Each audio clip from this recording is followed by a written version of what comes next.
In Shanghai, China in the 1940s, a wannabe gangster aspires to join the notorious Axe Gang, while residents of a housing complex exhibit extraordinary powers in defending their turf.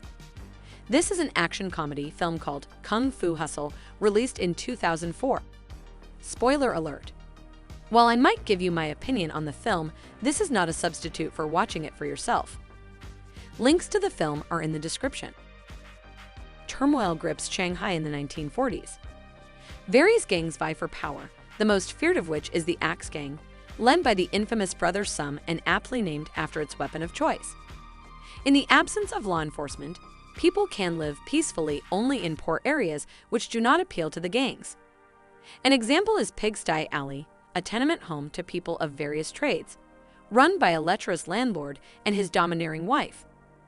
One day, two troublemakers, Sing and Bone, come to the alley impersonating members of the Axe Gang in order to gain respect.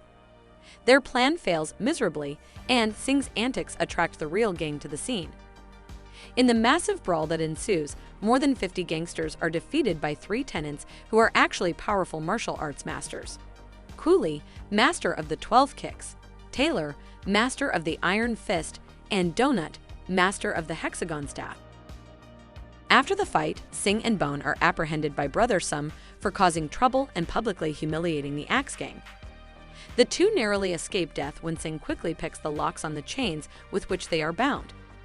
Sing asks Shroom to make himself and Bone members of the Axe Gang. Impressed with his skill at lockpicking, Shroom tells him that if they kill just one person, he will allow them to join the gang. The next day, the duo return to Pigsty Alley to murder the landlady, but fail comically due to ineptitude. The two part ways and narrowly escape from the furious landlady. Sing is badly injured and hides in a traffic control pulpit, where his injuries spontaneously heal. During this convalescence, he unconsciously strikes the steel sides of the pulpit, leaving deep impressions of his hands.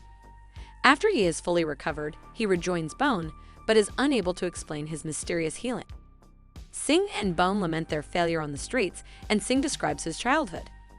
He spent his meager life savings to buy a Buddhist palm manual from a beggar with the intention of preserving world peace. He trained himself, but when he tried to defend a mute girl from bullies trying to steal her lollipop, he was beaten. Sing concludes that good guys never win and decides to become a criminal. After telling his story, the duo then steal ice cream from a street vendor, laughing maniacally as they escape from her on a tram.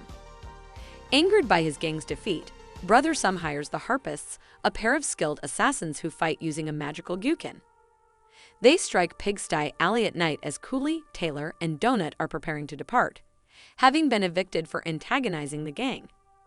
The three are quickly overwhelmed, prompting the landlord and landlady, revealed to be kung fu masters of even greater prowess, to intervene. Although the killers and the Axe Gang are driven off, the three evictees suffer fatal injuries. Cooley is decapitated, Taylor dies of stab wounds, and Donut dies of blunt force trauma. The landlord and landlady evacuate Pigsty Alley out of concern for their tenants' safety. The following day, after being humiliated and pummeled by a clerk he had previously antagonized, Sing mugs the female ice cream vendor from the earlier scene. She is revealed to be the mute girl from his childhood whom he had vainly tried to defend. He recognizes the old lollipop she offers him as a token of her gratitude, but becomes upset, rebuffing her and berating Bone. In exasperation, he drives Bone away and is picked up by members of the Axe Gang. Brother Shroom, having earlier witnessed Sing's ability to quickly pick locks, instructs him to sneak into a mental asylum to free the Beast, a mercenary rumored to be the most dangerous person alive.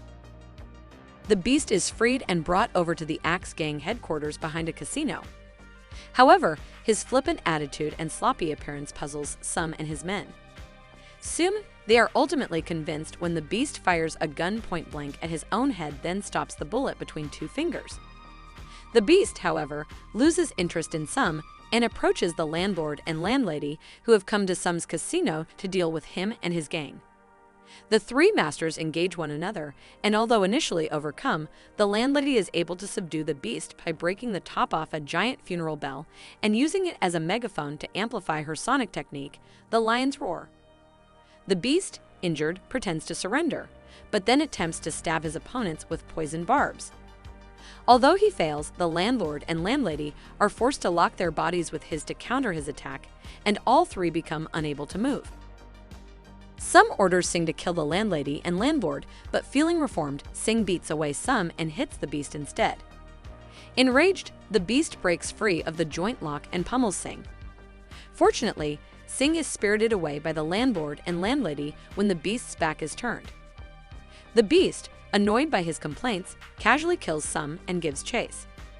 At Pigsty Alley, Sing, while wrapped head to toe in bandages and treated with Chinese medicine, undergoes a metamorphosis. He quickly recovers from his wounds, and his latent potential as a natural-born kung fu genius is realized.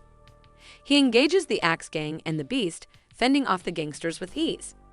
However, the Beast puts up a fight, and his toe technique sends Sing rocketing into the sky. As he falls back to earth, Sing recalls the Buddhist palm and delivers a blow that knocks the Beast flat and leaves a huge, hand-shaped crater in the ground.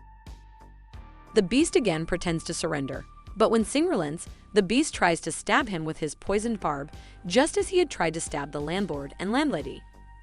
Sing calmly performs another Buddhist palm technique, leaving a 3-story hole in the wall of the tenement, although he intentionally avoids hitting the Beast. Stunned, the Beast remains immobile while Sing relieves him of his weapon. The Beast, stammering, asks Sing what sort of technique he had just performed. Sing offers to teach him, and, weeping, the Beast kneels at his feet and admits the battle is over, Sing victorious. Sometime later, Sing and Bone open a candy store.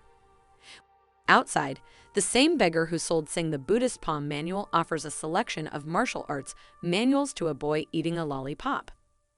Well, if you thought that the Chinese have no taste for comedy, you were wrong. I laughed watching this all the time. Basically, I couldn't even watch it anymore how funny it was.